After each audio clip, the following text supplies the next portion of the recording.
قابل صد احترام مقررین اور ناظرین کرام، السلام علیکم۔ میں سب سے پہلے پاکستان عوامی سوسائٹی کویت کا شکر گزار ہوں، خاص طور پر جعفر سمدانی صاحب کا، جو اس سوسائٹی کے روح رواں ہیں، اور ان کو تہہ دل سے مبارکباد پیش کرتا ہوں کہ انہوں نے شاعر مشرق کے یوم پیدائش کی مناسبت سے اس پروگرام کا انعقاد فرمایا، اور میں ان کا شکر گزار ہوں کہ انہوں نے مجھے بھی اس میں خطاب کا موقع فراہم کیا۔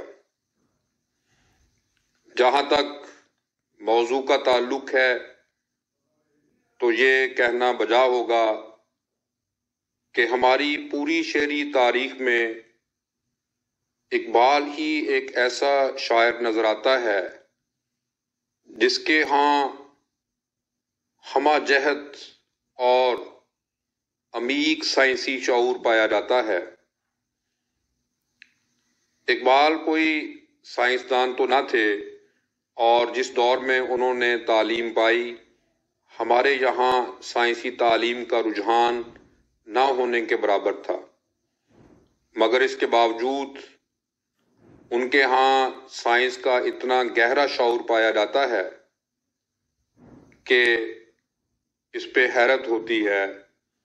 مگر اس سے بھی زیادہ حیرت انگیز بات یہ ہے کہ ڈاکٹر پرویز ہود بھائی جیسے لوگ یہ سمجھتے ہیں کہ اقبال سائنس اور عقل کے گویا دشمن تھے اور سائنسی ترقی کی راہ میں رکاوٹ ہے، حالانکہ اقبال نے سائنسدان کو عبادت میں محو ایک صوفی سے تشبیہ دی ہے۔ اور یہ سب جانتے ہیں کہ جیسا خراج تحسین اقبال نے اپنی نظم آئنسٹائن میں اس سائنسدان کو پیش کیا ہے، ایسا کسی اور شاعر نے نہیں کیا۔ اقبال کو ہم سائنسی مفکر کہہ سکتے ہیں یا سائنسی فلسفے کے ماہر کے طور پہ پیش کر سکتے ہیں۔ اقبال ایسے مفکر ہیں جو سائنسی منہاج اور سائنسی استدلال پہ یقین رکھتے ہیں۔ وہ اپنے عہد کے سائنسی نظریات و ایجادات سے کما حق و آگاہی رکھتے ہیں۔ انہوں نے اپنی شاعری اور نثری تحریروں میں عمومی طور پر سائنس کی تحسین کی ہے، بلکہ اپنے فلسفیانہ افکار و نظریات کی تشکیل میں سائنسی نظریات سے بھی مدد لی ہے۔ انہوں نے اپنے خطبات میں اسلامی فکر کی جدید سائنسی نظریات کی روشنی میں تشکیل نو کرنے کی سعی کی ہے، اور حسی ادراک پر زور دیا ہے۔ اقبال اگرچہ حسی ادراک کو ایک اہم ذریعہ علم کے طور پر تسلیم کرتے ہیں، مگر وہ دیگر برتر ذرائع مثلاً وحی، وجدان اور صوفیانہ واردات کی بھی بھرپور تائید کرتے ہیں۔ اقبال کو ان معنوں میں ایک سائنسی مفکر کہنا درست ہوگا کہ وہ فلسفیانہ طریقہ کار اور سائنسی طریقہ کار کی ہم آہنگی پر زور دیتے ہیں، اور سائنسی نظریات کا اطلاق فلسفے پر کرتے ہیں۔ سائنس کے حوالے سے اقبال کا نقطہ نظر امتزاجی اور کلی ہے۔ وہ تعقل اور تجربیت کی یکجائی کے قائل نظر آتے ہیں۔ فکر اقبال عینیت پسندی اور حقیقت پسندی یعنی ریئلزم کے امتزاج اور ہم آہنگی سے تشکیل پاتی ہے۔ اقبال ایک طرف سائنسی فلسفیوں مثلاً وائٹ ہیڈ، ایڈنگٹن، برٹرینڈ رسل، ہالڈین اور ویلڈن کار وغیرہ کے ہم خیال نظر آتے ہیں جو سائنسی نظریات کا اطلاق فلسفے پر کرتے ہیں، اور دوسری طرف وہ ان فلسفیوں کی تائید بھی کرتے ہیں جو محض تجربیت یعنی ایمپیریسزم کو کافی نہیں سمجھتے اور اس سے برتر ذرائع علم کی ضرورت کو اہم تصور کرتے ہیں۔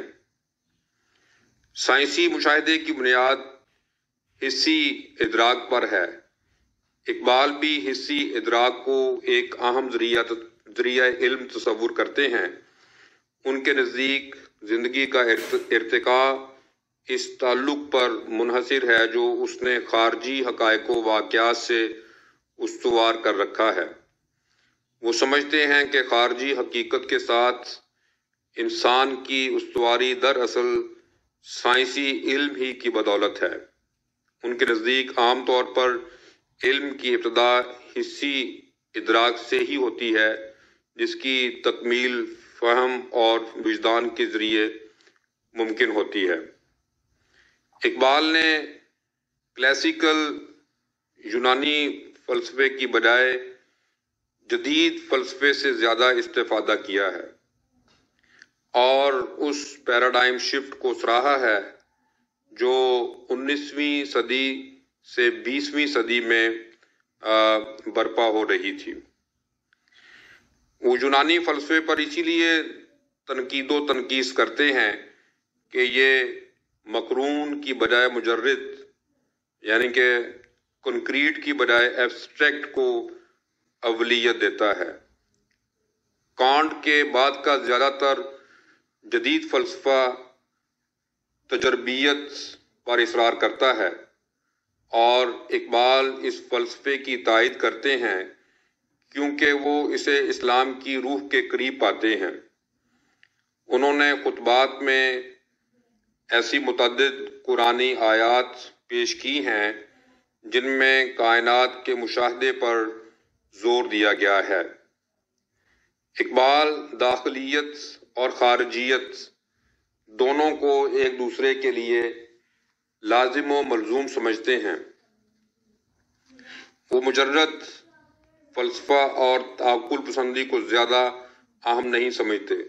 اقبال کے خیال میں قدرت کاملہ کو اگر صرف مجرد نقطہ نظر سے دیکھا جائے تو وہ ایک اندھی، منموجی اور غیر منظم قوت محسوس ہوگی، جبکہ ان کے نزدیک قرآن کائنات کو منظم اور باہم مربوط قوتوں اور اجزاء سے متشکل سمجھتا ہے جن کو خارجی کائنات میں حسی ادراک کی مدد سے جانا جا سکتا ہے۔ اقبال کا تصور فطرت سائنسی نوعیت کا ہے۔ وہ مادی کائنات کو حقیقی تصور کرتے ہیں اور اسے معروضی یعنی آبجیکٹو نقطہ نظر سے دیکھتے ہیں۔ وہ ایک سائنسدان کی طرح فطرت میں ایک خاص تنظیم اور اصول و قوانین کی کارفرمائی کا مشاہدہ کرنے کا درس دیتے ہیں۔ اقبال کے نزدیک ذکر اور فکر دونوں ہی انسان کی جستجو کے مقامات ہیں۔ حقیقت اولیٰ تک رسائی کے لیے یہ دونوں ضروری ہیں۔ ان کے خیال میں فکر اپنی ایک آنکھ سے خلوت پر نظر رکھتی ہے اور دوسری سے جلوت کا مشاہدہ کرتی ہے۔ حقیقت کے مکمل ادراک کے لیے انسان کی ظاہری اور باطنی دونوں آنکھوں کا کھلا ہونا ضروری ہے۔